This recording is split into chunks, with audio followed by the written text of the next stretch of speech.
አሁን ጸሎት ስላችሁ ኦርቶዶክሳውያን በጣም ረጅም ጸሎት፣ በጣም ብዙ ጸሎት ማለት ላይሆን ይችላል ወገኖቼ። እሱ ማይረግ ነው፣ እሱ ክብር ነው፣ እሱ ጸጋ ነው።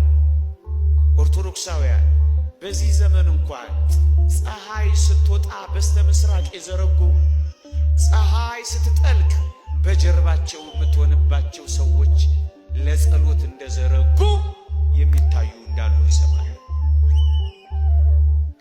ዶፍ ዝናብ ጀምሮ ላያቸው ላይ ጨርሶ ዋዜማ ቆመው ማህሌት አድረው ጠዋት ክብረ በዓል አክብረው ደግሞ ቅዳሴ ያስቀድሰው 24 ሰዓት ሲሞላ አረፍ የሚሉ አሉ። ይሄ ክብር ነው፣ ይሄ ጸጋ ነው፣ ይሄ ማይረግ ነው። ግን ኦርቶዶክሳውያን ቢያንስ አንድ አቡነ ዘበሰማያት ማለት ያቅተናል።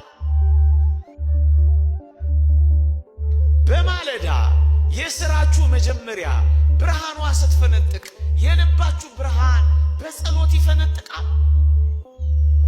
አትንበርከኩ፣ ቢያንስ እጆቻችሁን ዘርግታችሁ ትቆማላችሁ። ብዙ አታብዙ፣ ቢያንስ እንኳን ጸሎት ትጸልያላችሁ። አቡነ ዘበሰማያት ትደግማላችሁ። የተወደደው መድኃኒታችን እኮ ኦርቶዶክሳውያን ያስተማረን ጸሎት በጣም አጭር ጸሎት ናት። ይቺን እንኳን ማድረግ ሳንችል የምንኖር እኮ ብዙ ነን ኦርቶዶክሳውያን። የታለ ጸሎታችን? ስራችሁ ላይ ለስምንትና ከዛ በላይ ለሆኑ ሰዓታት፣ ጥናታችሁ ላይ ለብዙ ጊዜያት፣ አልጋችሁ ላይ ለበርካታ ቁጥሮች ተኝታችኋል። እስከ ዛሬ የተኛንበት እድሜ ቢቆጠር ስንት ይሆናል? እስከ ዛሬ የበላንበት ሰዓት ቢደመር ምን ይሆናል? አንዲት ደቂቃ ጸሎት፣ ያው የአራሽ የተኳሽ ጸሎት ይሏታል። እያረሱ የሚጸልዩት ጸሎት፣ መሳሪያ እየወለወሉ የሚጸልዩት ጸሎት፣ የቋሚ የለጓሚ ጸሎት ይሏታል። ለሁሉም ሰራተኛ የምትስማማ ጸሎት አቡነ ዘበሰማያት እንኳን ያቅተናል። ለዚህ እኮ ነው መጫወቻ የሆነው ወገኖቼ። በጣም አጭር ጸሎት ነው ጌታችን ያስተማረን ወገኖቼ፣ በጣም አጭር ጸሎት። ይህንን እንኳን ከልባችን መጸለይ ያቅተናል።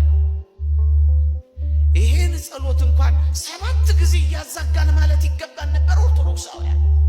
ምን አይነት ረድኤተ እግዚአብሔር መንፈስ እግዚአብሔር ርቆን ይሆን ይሄን እንኳን መጸለይ ያቃተን? በምሽት ክፍለ ጊዜዎቻችን ጥቂት እንኳን እግዚአብሔርን ማሰቢያ ጊዜዎች አሉን የምትንበረከኩበት። ሊቁ ዮሐንስ አፈወርቅ እንደሚለው በምሽት ክፍለ ጊዜ የአምላክህን ስም ለመጥራት ሆድህ እንዳይከብድህ ሆድህን በልኩ ሙላው ይላል። በጣም ስለምንበላ ይሆን የምሽት ጸሎት የከበደን? ብዙ የቲቪ ቻናሎቻችን ስለምንቀያየር የሰማይ ኔትወርካችንንና ቻናላችንን ዘግተነው ይሆን? ኦርቶዶክሳውያን እስኪ ወደ ልባችን እንመለስ። አንድ አቡነ ዘበሰማያት በሰላመ ቅዱስ ገብርኤል ማለት ያቅተናል። ትንሽ ደቂቃ ቴሌቪዥናችንን መዝጋት ያቅተናል። ትንሽ ደቂቃ አፋችንን ዝም ማለት ያቅተናል። ትንሽ ደቂቃ ቤቱን ጸጥ ማሰኘት ይሳነናል። ትንሽ ደቂቃ ወደ ልባችን ተመልሰን ህሊናችንን ወደ ሰማይ መዘርጋት ያቅተናል። ትንሽ ደቂቃ እግዚአብሔር ብዙ እኮ አልፈለገም፣ አቡነ ዘበሰማያት ብቻ። ያን አባት አልሰማችሁ? በረሃ የሚኖር አባት ነው። ሁል ጊዜ ጸሎቱ አሉ አቡነ ዘበሰማያት። ያውም እኮ ዘልቆት አይሄድም።